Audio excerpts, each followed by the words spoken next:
Hyderabad city police और south zone task force team ने ban रियासती लाल संदल की लकड़ी की स्मगलिंग में मुलविस टोली को बेनकाब किया है।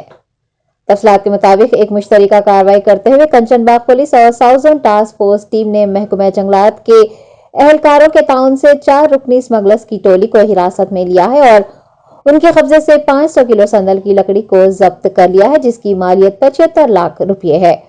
जॉइंट सीपी कार्तिकिया ने मीडिया से बात करते हुए बताया कि रवि चंद्रा, जो कि मफरूर है, माजी में भी लकड़ियों की स्मगलिंग में मुलविस था। वो कड़पा के लनकामला रिजर्व फॉरेस्ट से सैंडलवुड हासिल करता और दीगर रियासतों को मुंतकिल किया करता था।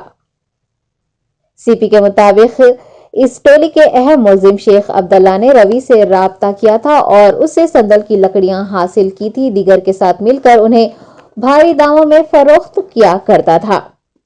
बताया गया है कि हिरासत में लिए गए 4 अफराद को मजीद छानबीन के लिए कंचनबाग SHO के हवाले कर दिया गया है।